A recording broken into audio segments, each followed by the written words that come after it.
সারা শীতকাল জুড়ে কড়াইশুঁটির কচুরি তো প্রচুর খাওয়া হলো। কড়াইশুঁটির কচুরির সাথে ছোট আলুর দম, বেশ শুকনো গা মাখা আলুর দম, কি দারুণ লোভনীয় খাবার বলুন তো। তবে আজ আমার ইচ্ছা করছে কড়াইশুঁটির কচুরি আর আলুর দমের পরিবর্তে একটু অন্য কিছু বানাতে। Hello viewers, welcome back to our channel cooking by Abul Tabul. আমি সুদেশনা। আমাদের আজকের রেসিপি কড়াইশুঁটির লুচি ও আলুর তরকারি। কড়াইশুঁটির লুচি বানানোর জন্য একটা পেস্ট বানাতে হবে কড়াইশুঁটি দিয়ে। তার জন্য আমি 1 কাপ কড়াইশুঁটি নিয়েছি, কিছুটা আদা নিয়েছি, একটা কাঁচা লঙ্কা নিয়েছি। এর সাথে আরও কিছু জিনিস অ্যাড হবে।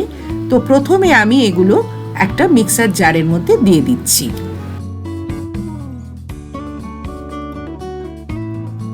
এর সাথে দিচ্ছি 1 টিস্পুন মৌরি, 1 টিস্পুন নুন, হাফ টিস্পুন চিনি আর অল্প একটু জল।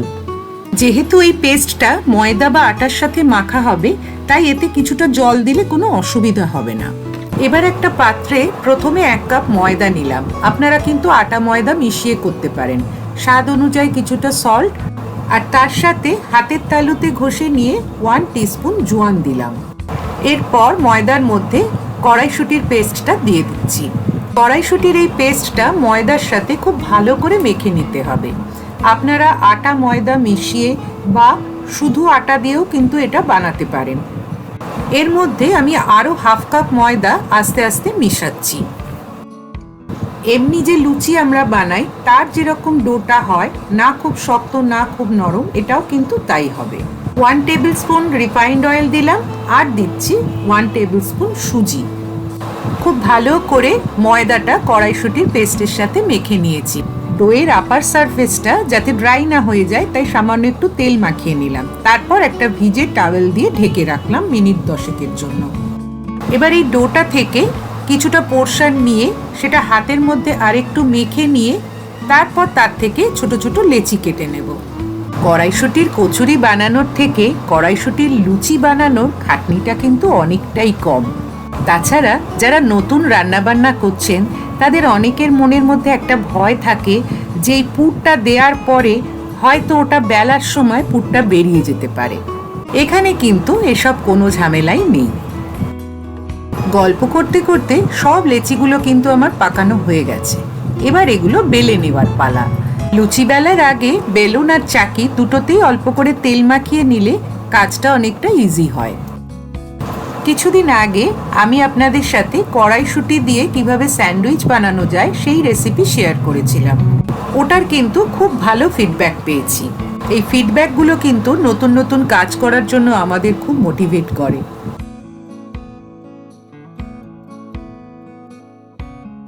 সব লুচিগুলো বেলা হয়ে গেছে, এবার এগুলো ভেজে নেওয়ার পালা। একটা কড়াইতে বেশ কিছুটা রিফাইন্ড অয়েল নিয়ে নিচ্ছি। তেলটা গরম হয়ে গেছে, এবার একটা একটা করে লুচি ভেজে নিচ্ছি। এইভাবে হাতাটা হালকা করে লুচির উপর ঘোরালে লুচিটা কিন্তু ফুলে ওঠে। লুচিগুলো মিডিয়াম ফ্লেমে ভেজে নিচ্ছি। যেহেতু এটা কড়াইশুঁটির লুচি, তাই চেষ্টা করবেন যাতে একদম লালচে না হয়ে গিয়ে এই সবুজ রংটা বজায় থাকে। লুচিগুলো ভাজতে ভাজতে আমার সেই দরকারি কথাটা বলে ফেলি। ভিডিও দেখে ভালো লাগলে প্লিজ লাইক, কমেন্ট ও শেয়ার করবেন অ্যাজ মাচ অ্যাজ পসিবল। আর যারা আমাদের চ্যানেলে নতুন তারা প্লিজ আমাদের চ্যানেলটি সাবস্ক্রাইব করবেন। পাশে থাকা বেল বাটনটি অবশ্যই প্রেস করবেন যাতে যে কোনো নতুন ভিডিও নোটিফিকেশন সবার আগে আপনার কাছে পৌঁছে যায়। কথা বলতে গিয়ে এটা একটু লালচে হয়ে গেছে, যা খেয়াল রাখবো পরেরগুলো যাতে আর না হয়। এবার আলুর তরকারিটা বানানোর জন্য একটা কড়াইতে কিছুটা সর্ষের তেল গরম করে নিচ্ছি। তেল গরম হয়ে গেছে, এবার ফোড়নে একটা চেরা শুকনো লঙ্কা আর 1 টিস্পুন মৌরি প্রথমে দিলাম।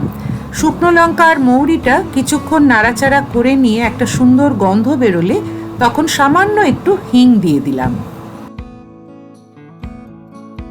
এবার দিয়ে দিচ্ছি কুচিয়ে রাখা একটা টমেটো। টমেটোর খোসা ছাড়িয়ে দানাগুলো বের করে নিয়েছি। টমেটোটা কিছুক্ষণ এইভাবে তেলের মধ্যে নাড়াচাড়া করে নিতে হবে। তারপর স্বাদ অনুযায়ী কিছুটা সল্ট দিলাম আর দিলাম হাফ টিস্পুন হলুদ গুঁড়ো। অল্প কিছুটা কড়াইশুঁটি দিয়ে ভালো করে এগুলো একটু নাড়াচাড়া করে নিচ্ছি। এবার এর মধ্যে দিয়ে দিচ্ছি সেদ্ধ করে খোসা ছাড়ানো 3টে আলু। এই রেসিপির জন্য সেদ্ধ আলুটাই ব্যবহার করবেন। আলুগুলো সেদ্ধ করার সময় আমি সামান্য একটু সল্ট অ্যাড করেছিলাম।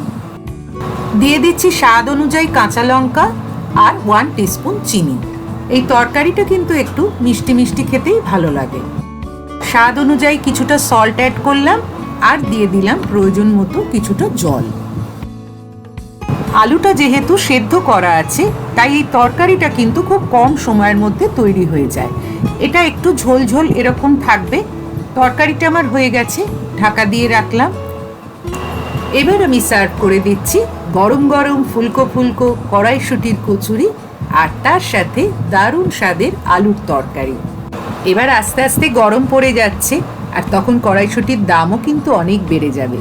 তাই যে কদিন কড়াইশুঁটি কম দামে পাওয়া যাচ্ছে বাড়িতে এনে চট করে একদিন বানিয়ে ফেলুন কড়াইশুঁটির লুচি আর তার সাথে আলুর তরকারি। সবাই খুব ভালো থাকবেন। Thank you.